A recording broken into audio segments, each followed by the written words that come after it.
Hi friends, எல்லாருக்கும் வணக்கம். இந்த வீடியோவில் நம்ம எதை பற்றி பார்க்க போகிறோம்னா, மெட்ராஸ் ஹைகோர்ட்டோட ரிசல்ட்டை பற்றின ஒரு அப்டேட்ஸ் தாங்க பார்க்க போகிறோம். அதாவது நமக்கு ரிசல்ட் எப்போ வரும், யார் யாருக்கு முதல்ல வரும், யார் யாருக்கு அப்புறம் வரும் அப்படின்றத பற்றி ஒரு இன்ஃபர்மேஷன்ஸ், அஃபிஷியல் இன்ஃபர்மேஷன் கிடச்சிருங்க. அதை பற்றின ஃபுல் டீட்டெயில்ஸ் தாங்க இந்த வீடியோவில் நம்ம கொடுக்க போகிறேன்.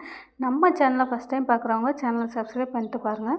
இந்த வீடியோ உங்களுக்கு பிடிச்சிருந்தால் லைக் பண்ணுங்கள் ஃப்ரெண்ட்ஸ். இப்போ வாங்க நம்ம வீடியோக்குள்ளே போகலாம். அதாவது பார்த்திங்கன்னா, நம்ம ரொம்ப நாட்களாக எதிர்பார்த்துக்கிட்டே இருக்கோம். அதாவது ரிசல்ட்டு எப்போ வரும், ரிசல்ட்டை எப்போ வரும், எல்லாருமே கமெண்ட் செக்ஷனில் கேட்டுகிட்டே இருக்கீங்க. பெய்லீஃபு, ஆஃபீஸர்ஸ், மசால்ச்சி இவங்க எல்லாருமே எக்ஸாம் எழுதி கிட்டத்தட்ட 2 மாதத்துக்கு மேலே ஆயிடுச்சு. அதாவது பார்த்திங்கன்னா, அந்த நவம்பர் மாதம் ஆஃபீஸர்ஸ், காப்பி சர்ஜெண்ட் இவங்களுக்கெல்லாம் எக்ஸாம் வச்சோம். நிறைய பேர் எழுதியிருந்து நிறையவே ஸ்கோர் பண்ணியிருந்தாங்க. அதுக்கு முன்னாடியே பார்த்திங்கன்னா நமக்கு பெய்லீஃபு, ரீடர் அவங்களாம் நமக்கு 1 மந்த்துக்கு முன்னாடியே எக்ஸாம் எழுதினாங்க. அவங்களுக்குமே நமக்கு இன்னும் ரிசல்ட் வரல. இந்த ரிசல்ட் எப்போ வரும் அப்படின்றத பற்றி தான் நம்ம பார்க்க போகிறோம். ஆக்சுவலாக பார்த்திங்கன்னா, நம்ம நவம்பர் மாதத்துலேருந்தே நம்ம எதிர்பார்த்துட்டு இருந்தோம். ரிசல்ட் வந்துடும் அப்படின்னு சொல்லிட்டு எதிர்பார்த்துட்டே இருந்தோம். ஆனால் நமக்கு ஆல்மோஸ்ட் டிசம்பர் வந்துட்டு, ஆனால் டிசம்பர் வந்துமே நமக்கு இன்னும் ரிசல்ட் வராமலே இருக்குது.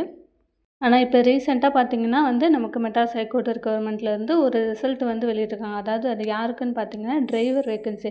கடந்த மே மாதம் எக்ஸாம் எழுதின டிரைவர் வேக்கன்சிக்கான ஓரல் டெஸ்ட்டுக்கான ஒரு நேம் லிஸ்ட்டை வெளியிட்டிருந்தாங்க. அதாவது அவங்க எக்ஸாம் எழுதி ஷார்ட் லிஸ்ட் பண்ணி அவங்களுக்கு கட் ஆஃப் அதுக்கப்புறமா ஸ்கில் டெஸ்ட்டை வச்சுருந்தாங்க. ஸ்கில் டெஸ்ட்லேயும் செலக்ட் ஆனவங்களுக்கு அடுத்ததாக ஓரல் எக்ஸாமினேஷன்ஸ் செலக்ட் பண்ண போகிறாங்க. அதற்கான நேம் லிஸ்ட் அதில் யார் யாரெல்லாம் செலக்ட் ஆகியிருக்காங்க அப்படின்ற ஒரு 38 பேர் செலக்ட் பண்ணி அதில் நமக்கு ரிசல்ட்டு வந்திருந்தது. நம்ம 2 நாளைக்கு முன்னாடி தான் நம்ம பார்த்தோம். நம்ம சேனலில் கூட நம்ம அதுக்கான வீடியோ போட்டிருக்கோம். இப்போ பார்த்திங்கன்னா நம்ம பெய்லீஃபு, ரீடரு இவங்க எல்லாத்துக்குமே எப்போ ரிசல்ட்டு வரும், அதுதான் நமக்கு இப்போ பெரிய டவுட்டாக இருக்குது. ஆக்சுவலாக பார்த்திங்கன்னா, நமக்கு இந்த டிசம்பர் 1 அந்த 2nd வீக்லேயே வர வேண்டியது என்ன எதனால் இது டிலே ஆகிட்டே வருதுன்னா, நிறைய இடங்களில் இப்போ மழை பெய்யுது, புயல் இந்த பெங்கால் புயல்லாம் வந்தது.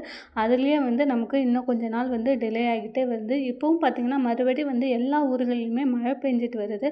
அதனால தான் நமக்கு ரிசல்ட் கொஞ்சம் டிலே பண்ணிக்கிட்டே வர்றாங்க.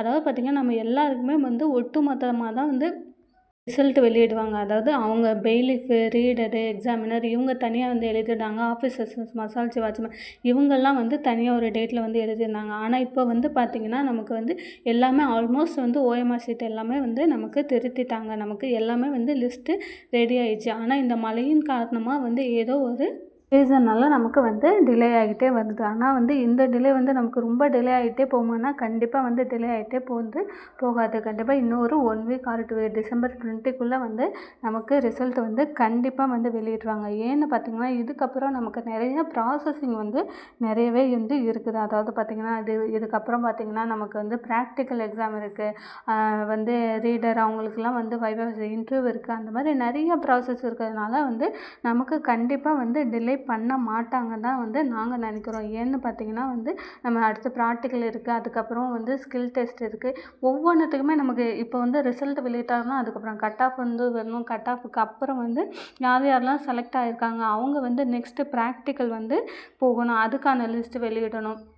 அதுக்கப்புறம் ப்ராக்டிக்கல் கண்டக்ட் பண்ணணும். ப்ராக்டிக்கல் கண்டக்ட் பண்ணுறது ஆல்மோஸ்ட் நமக்கு ஒரு 10 நாளாக தான் கண்டக்ட் பண்ணுவாங்க. ஏன்னா பார்த்திங்கன்னா, எக்ஸாம் எழுதுறவங்க நிறைய பேர் இருக்கிறதுனால எல்லாத்துக்கும் ஒட்டுமொத்தமாக ஒரே நாளில் நமக்கு ப்ராக்டிக்கல் வைக்கணும். ஒவ்வொருத்தருக்கும் தனித்தனியாக ப்ராக்டிக்கல் வைப்பாங்க. அதனால் நமக்கு இன்னும் கொஞ்சம் டிலே ஆகிட்டே தான் வரும். இப்போ ரிசல்ட் இந்த மந்த்துக்குள்ளே அவங்க ரிசல்ட் விடலை அப்படின்னா, அப்புறம் ஜனவரியில் கண்டிப்பாக விட முடியாது. ஏன்னா பொங்கல் லீவே உங்களுக்கு ஆல்மோஸ்ட் 1 வீக்கு மேலே ஆகிடும். எல்லாருமே பொங்கல் லீவுக்கு போயிடுவாங்க, வச்சுருவாங்க. அதனால் ரொம்ப டிலே ஆகுதுன்னா கண்டிப்பாக இந்த டிசம்பர் 20 ஆர் டிசம்பர் 25க்குள்ளேயே வெளியிடுறாங்க. ஏன்னா டிசம்பர் 20க்கு மேலே கிறிஸ்மஸ், நியூ இயர் அந்த மாதிரி வந்துடும். லீவு நாட்கள் நிறைய இருக்கிறதுனால நமக்கு இந்த டிசம்பர் 20 அந்த மாதிரி குள்ளேயே விடுறதுக்கு நிறைய வாய்ப்பு இருக்குது. எல்லாருக்கும் ஒட்டுமொத்தமாக விடுவாங்களா, இல்லை தனித்தனியாக விடுவாங்கன்னா, கண்டிப்பாக எல்லாருக்குமே இப்போ எக்ஸாம் எழுதின எல்லாருக்குமே ஒரே மாதிரி தான் ரிசல்ட் ஒரே நாளில் தான் வெளியிடுறதுக்கு நிறையவே சான்ஸ் இருக்குது. ஏன்னா ஒவ்வொருத்தருக்கும் தனித்தனியாக ரிசல்ட் வெளியிட்டிருந்தாங்கன்னா அவங்களுக்கு இன்னும் கொஞ்சம் டிலே ஆகிட்டே போகும். அதனால் பார்த்திங்கன்னா நெக்ஸ்ட்டு ப்ராசஸிங்கும் வந்து நமக்கு டிலே ஆகிட்டே வரும். ஒவ்வொருத்தவங்களும் சர்டிஃபிகேட் வெரிஃபிகேஷன் இருக்கும். அதுவே வந்து நமக்கு இந்த ப்ராக்டிக்கல், இன்டர்வியூ, ஸ்கில் டெஸ்ட்டு இது எல்லாமே சேர்த்து வந்து நமக்கு ஆல்மோஸ்ட் 1.5 மாதத்துக்கு அதுக்கான ப்ராசஸிங்கே வந்து நடக்கும். அப்போ பார்த்திங்கன்னா நமக்கு ஜனவரியில் வந்து ரிசல்ட் வந்ததுன்னா கண்டிப்பாக வந்து பிப்ரவரி, மார்ச் அந்த மாதிரி ஜாயினிங் டேட் வந்து நமக்கு டிலே ஆகிட்டே வரும். அதனால் சொல்கிறேன், கண்டிப்பாக வந்து டிலே பண்ண மாட்டாங்க. இந்த டிசம்பர் 20, 25க்குள்ளேயே வந்து கண்டிப்பாக வந்து ரிசல்ட் வெளியிட்டுருவாங்க. அதுவும் எல்லாருக்குமே ஒரே நாளில் வந்து கண்டிப்பாக ரிசல்ட்டு வெளியிட்டுருவாங்க.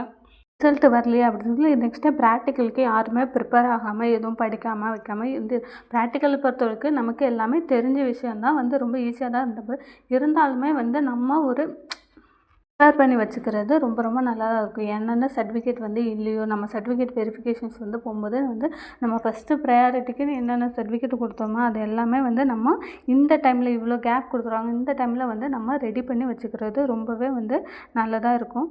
ஏன்னா பார்த்திங்கன்னா அதுக்கு அடுத்தடுத்த டைம் வந்து நமக்கு டைம் இருக்காது. இப்போ வந்து நம்ம வந்து அப்ளை பண்ணும்போது ஒரு ஒரு ஒரு ஒரு இது கொடுத்துருக்கோம் அப்படின்னா அது ஒரு பிஎஸ்டிஎம் சர்டிஃபிகேட்டுக்கு அப்ளை பண்ணும்போது கொடுத்துருக்கோம். ஆனால் நம்ம வந்து திரும்பி வரும்போது அது வந்து இல்லை அப்படிங்கிற பட்சத்தில் அவங்க வந்து நமக்கு டைம் வந்து கொடுக்க மாட்டாங்க. நீங்கள் போய் சர்டிஃபிகேட் போய் இந்த சர்டிஃபிகேட் வாங்கிட்டு வாங்க, அந்த சர்டிஃபிகேட் வாங்கிட்டு வாங்கன்னு வந்து நமக்கு டைம் கொடுக்க மாட்டாங்க. ஏன்னா பார்த்திங்கன்னா அவங்க அதுக்கு அடுத்து அது நமக்கு கீழே உள்ளவங்களை வந்து செலக்ட் பண்ணிட்டு போயிட்டே இருப்பாங்க. நமக்கு எந்த வித டைமும் கொடுக்க மாட்டாங்க. அதனால தான் சொல்கிறேன், நம்மக்கிட்ட இல்லாத சர்டிஃபிகேட்டை இந்த இடைப்பட்ட நேரத்தில் வந்து நீங்கள் ப்ரையாரிட்டிக்கு வந்து என்னென்ன கொடுத்துருந்தீங்களோ அது எல்லாமே வந்து ரெடி பண்ணி வச்சுக்கோங்க. பிஎஸ்டிஎம்மாக இருக்கட்டும், இன்டர் காஸ்ட் மேரேஜ் என்னென்ன சர்டிஃபிகேட் வந்து நீங்கள் வச்சுருக்கிறீங்களோ அது எல்லாமே ரெடி பண்ணி ப்ரிப்பேராக வந்து வச்சுக்கிறது ரொம்ப ரொம்ப நல்லது. நிறைய பேர் நம்ம கமெண்ட் செக்ஷனில் கேட்டுகிட்டே இருக்கீங்க, எனக்கு வந்து இவ்வளோ மார்க் இருக்குது, எனக்கு வருமா, நான் இவ்வளோ மார்க் வரும், எனக்கு இது வருமா. நம்ம வந்து அஃபிஷியல்ஸ் கட் ஆஃப் வந்து நமக்கு கூடிய சீக்கிரமாக வந்து வெளியிடுவாங்க. ஆனால் ஆல்மோஸ்ட் உங்கள் மார்க் வந்து நீங்கள் வந்து கால்குலேட் பண்ணிக்க நமக்கு தெரியும் நம்ம எத்தனை கொஸ்டினுக்கு ஆன்சர் வரைக்கும், இந்த கொஸ்டினுக்கு இந்த ஆன்சருக்கு ஆல்ரெடி கொடுத்ததுனால நமக்கு இத்தனை மார்க்குக்கு இந்த இத்தனை மார்க் வரும் அப்படின்றது ஆல்மோஸ்ட் வந்து தெரியும். நம்ம கட் ஆஃப் பற்றி நிறைய வீடியோ வந்து நம்ம சேனலில் போட்டுக்கிறோம். தெரியாதவங்க போய் கண்டிப்பாக வந்து தெரிஞ்சுக்கோங்க. உங்களுடைய மார்க்குக்கு கண்டிப்பாக வந்து இதுக்கு வந்து கிடைக்குமா கிடைக்காதா அப்படின்றத வந்து கண்டிப்பாக வந்து தெரிஞ்சுக்கோங்க. ஏன்னா வந்து பார்த்திங்கன்னா இப்போ வந்து பார்த்திங்கன்னா கண்டிப்பாக வந்து கட் ஆஃப் குறையிறதுக்கு நிறையவே சான்சஸ் இருக்குது. ஏன்னா பார்த்திங்கன்னா குரூப் 4 மாணவங்களுக்கு இவங்களுக்கு வந்து செகண்ட் சிவி லிஸ்ட்டெல்லாம் வந்து வந்துச்சு. நெக்ஸ்ட்டு வந்து அவங்க கவுன்சிலிங்கு, சர்டிஃபிகேட் வெரிஃபிகேஷன் அந்த மாதிரி இருக்க பட்சத்தில் நமக்கு இன்னும் ரிசல்ட்டே வந்து வரல. இன்னும் ரிசல்ட் வந்து நமக்கு வந்து டிசம்பர் இல்லை ஜனவரியில் தான் வந்து ப்ராக்டிக்கலே வரும். அதுக்குள்ளே வந்து அவங்க வந்து சிபிஐ லிஸ்ட்டு, கவுன்சிலிங் அந்த மாதிரி போயிட்டாங்க அப்படின்னா வந்து நமக்கு வந்து கட் ஆஃப் வந்து குறையிறதுக்கு நிறையவே சான்ஸ் இருக்குது. நீங்கள் ஆல்மோஸ்ட் வந்து ஜென்ரல் கேட்டகரியாக நீங்கள் இருந்தீங்கன்னா ஒரு 90% அந்த மாதிரி நீங்கள் இருந்தாலே வந்து போதும். கண்டிப்பாக வந்து மெட்ராஸ் ஹைகோர்ட் எக்ஸாமில் தேர்வதுக்கு நிறையவே வந்து சான்ஸ் இருக்குது. நமக்கு வந்து ரிசல்ட் வந்து வெளியிட்டுறாங்கன்னா நெக்ஸ்ட்டு வந்து நமக்கு கட் ஆஃப் வந்து கம்யூனிட்டி வைஸ் கண்டிப்பாக வந்து சீக்கிரமாகவே வந்து வெளியிட்டுருவாங்க. அதை வச்சு பார்த்தே நமக்கு நெக்ஸ்ட்டு ப்ராக்டிக்கலுக்கு நம்ம போகிற மாதிரி வந்து இருக்கும்.